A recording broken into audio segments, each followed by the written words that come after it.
My mother's not crazy, nor am I for that matter. I just want to get that out there before I start talking about what happened to us a few months ago. I still can't say why it happened, let alone how. But it stuck with me and my mother ever since. It started out as a normal day for the most part. I was at work from morning until late in the evening. I got home, and after sitting on the couch in the living room, moving felt like something I couldn't do for the next 5 hours. I managed to get up and rummage through the fridge for something to eat. An hour and a half of salted potato chips and mindless TV later, I went to my room and simply flopped down on my bed. I was tired, but I knew I had to tend to my hygiene for the night first. But laziness only made me roll around in bed for a while. I turned to my left where my nightstand was. Other than the semi-decent lamp I got at a garage sale, there was a framed picture of me and my mom, both of us smiling as we stood at the front porch of our old home. I couldn't help but smile myself, just remembering some of the shenanigans I got into back in the day. It was taken a few years before I moved out of the house, just a year after college. Though I have spent most of my childhood there too, I remember this one time, for some reason I felt like being a pirate. Most mothers would be furious of their kid digging into the backyard in search of buried treasure, but not her. She even let me use the rest of her gardening tools and pointed me where to look. By the fence line, apparently. Now that I think about it, a patch of flowers and bushes did come from the same spot. And I can't remember my mom ever taking the time to fix up the soil. It felt so long ago since I moved and seen her. In reality though, I just moved about 3 years ago and had met up with my mother when we were invited to my cousin's birthday party about 2 weeks ago.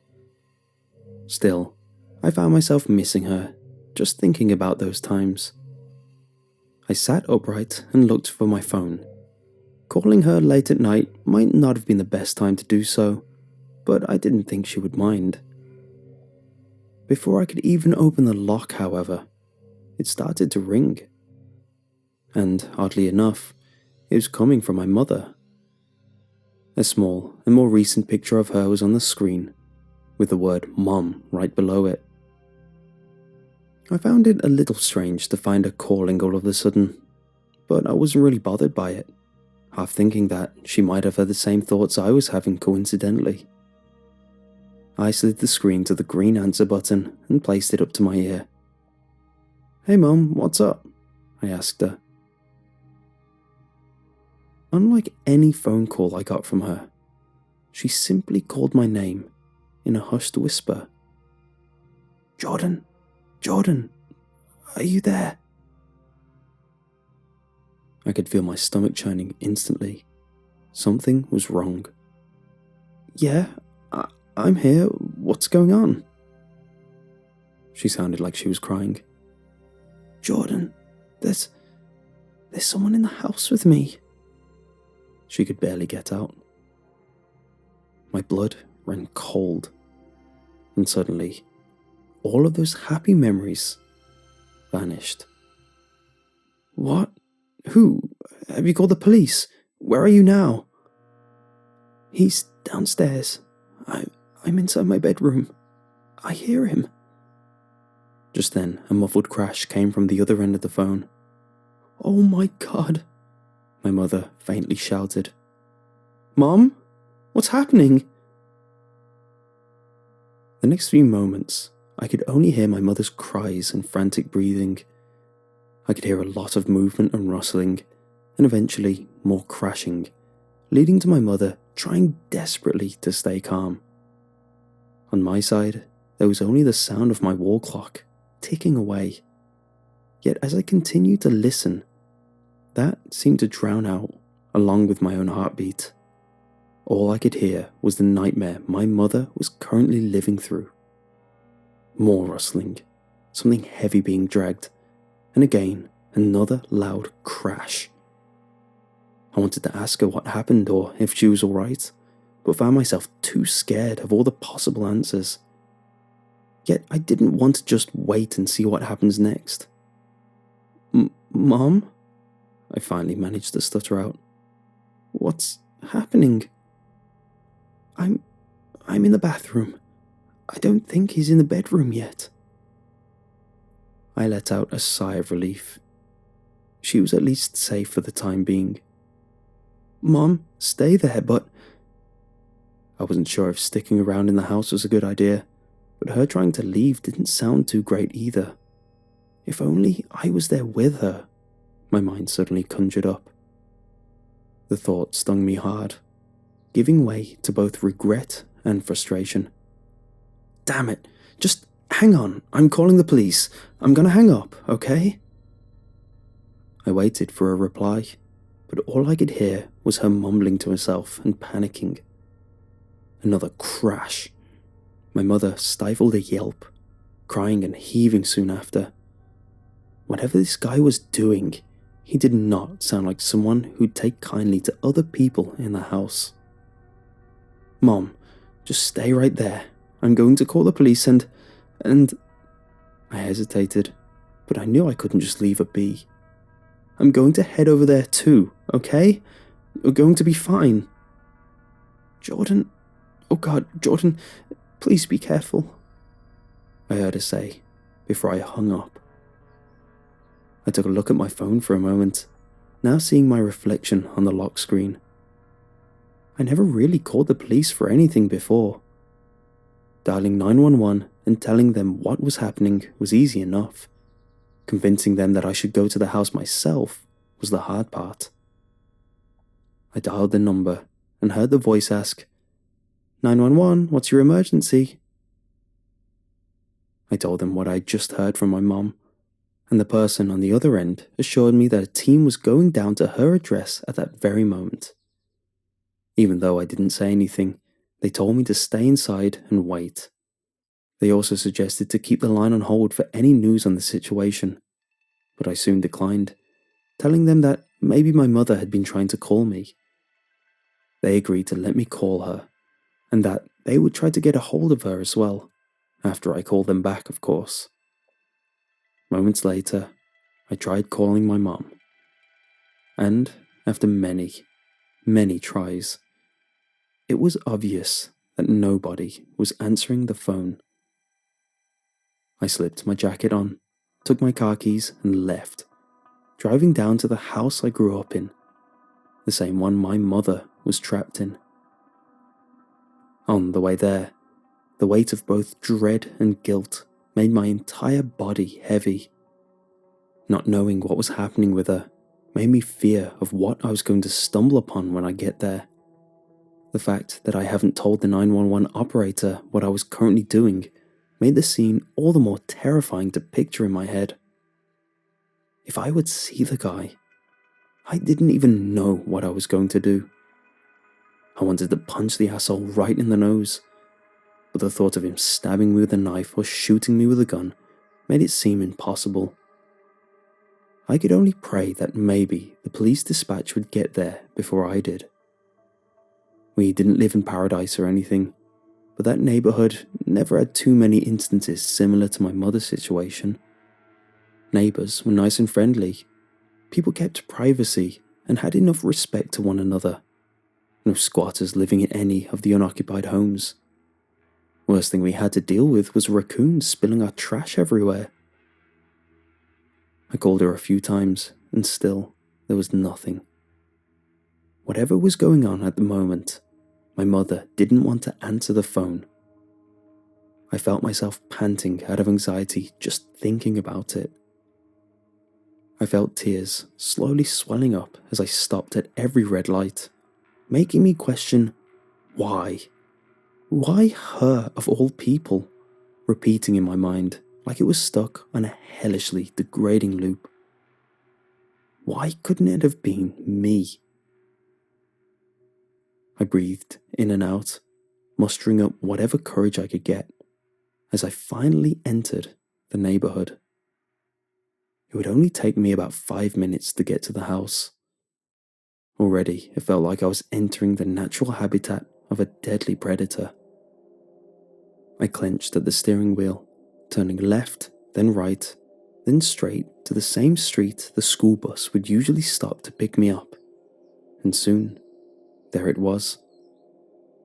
The lights were on inside, both up and downstairs. I parked a little farther away from my front porch. There were no other cars around, though I knew that no burglar or kidnapper would even think of parking their vehicle at the front lawn of the house they chose. All I needed to do was get out of the car and figure things out from there. But my hands were stuck to the steering wheel. I could feel them both shaking, the silence inside the car only making things worse. I did not feel safe at all. Even inside the car, it felt like my throat could be gushing gallons of blood at any moment. I tried to be strong, to hope for the best that my mum was. My phone rang. After flinching out of shock, I took it out of my pocket, and oddly enough, it was my mother. I slid the button to answer and placed the device on my ear. Mom? Hello, Jordan? She asked, her voice the complete opposite of what I had just heard from her earlier. Mom? Mom, are you okay? What happened? I asked, still concerned and afraid. She went silent for a moment. What do you mean? I'm doing just fine, she said nonchalantly. Have you been trying to call me? I'm sorry, sweetie. I couldn't find my phone after I took a shower. I know I'm not supposed to take cold ones before bed, but I just can't help myself, my mother continued. I couldn't believe what I was hearing.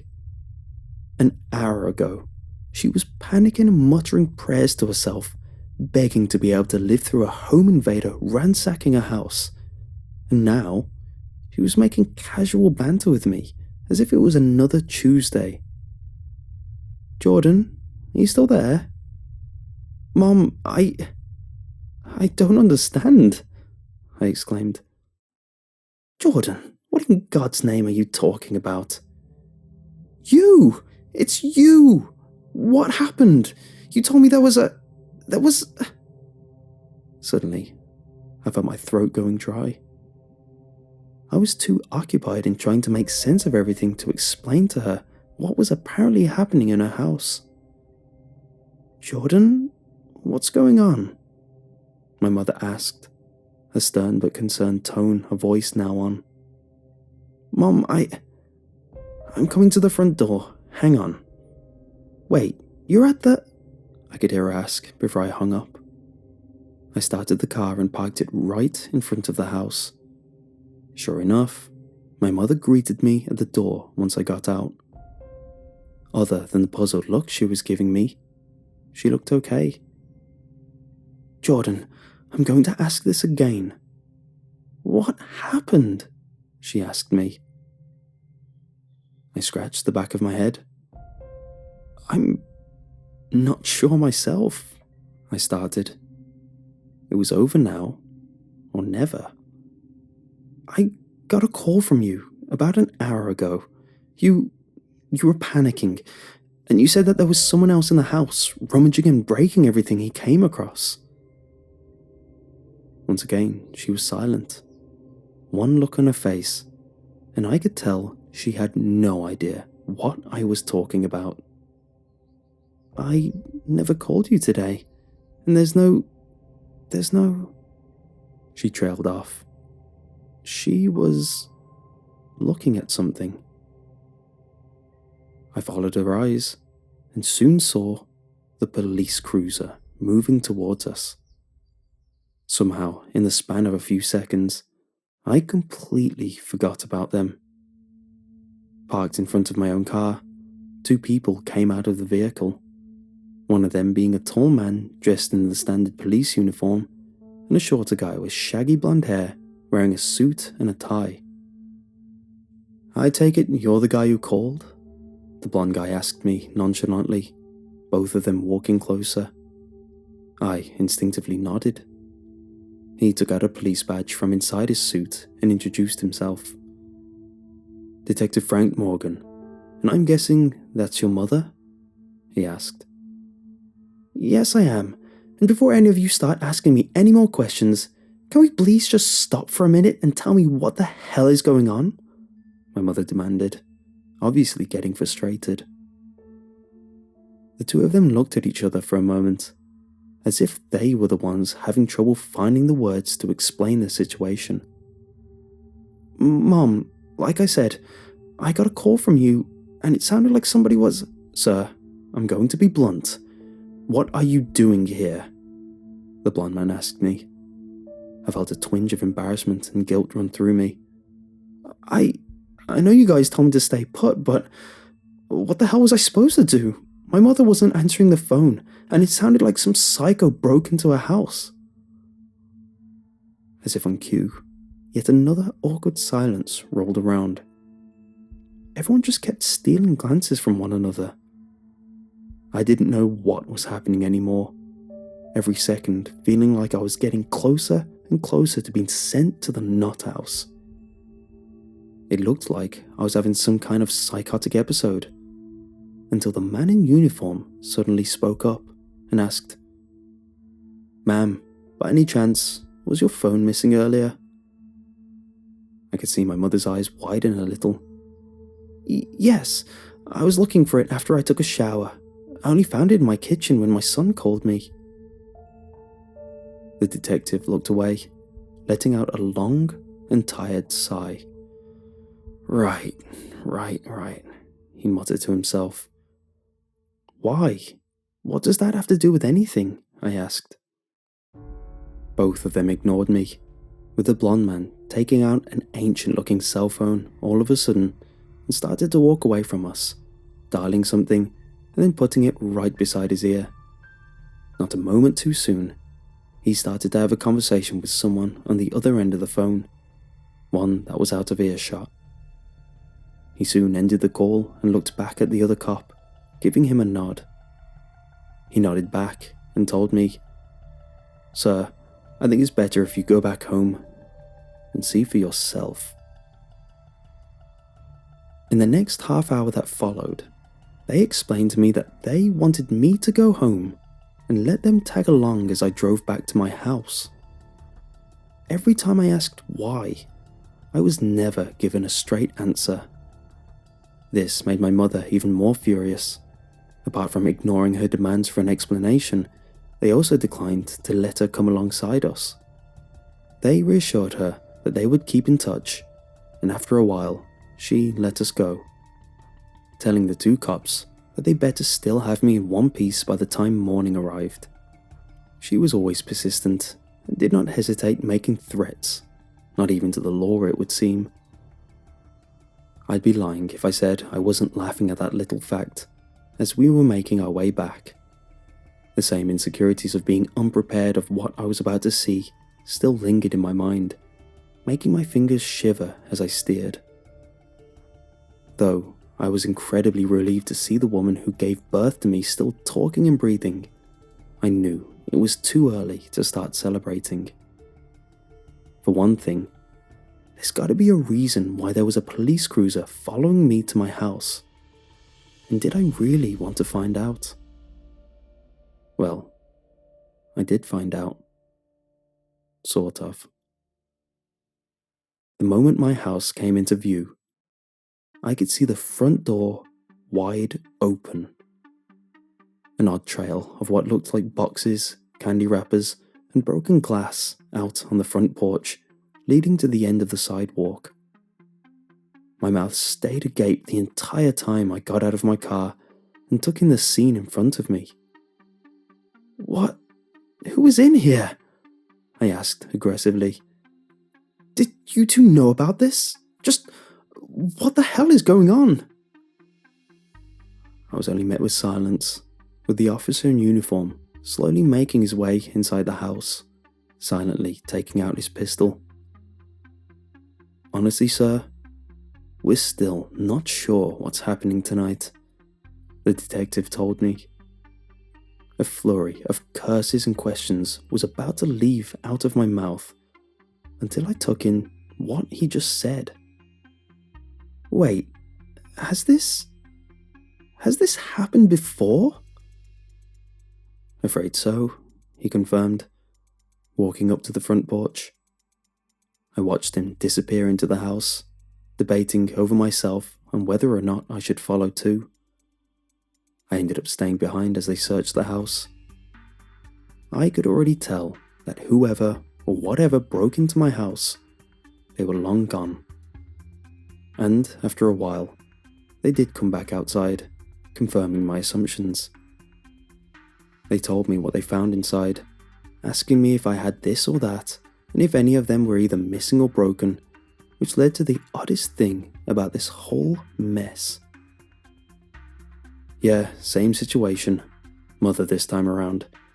Said there was a break-in, and the guy actually went there himself. This thing didn't need to convince him. That said, Mother's phone was missing during the call too. Looks like they do take the phones after all. Other than that, still the same. Yeah, they took all the candy, coffee and sugar, and that's it. Anything else was just smashed or untouched, right? I'll get back to you later. Gonna do some rounds in the next neighborhood, I heard the detective say into his phone. The two officers suggested that I should probably sleep somewhere else while they looked into the current state my house had been in, and I could not agree more. In a way, I guess I did have my wish. I was going back to my childhood home with my mom again.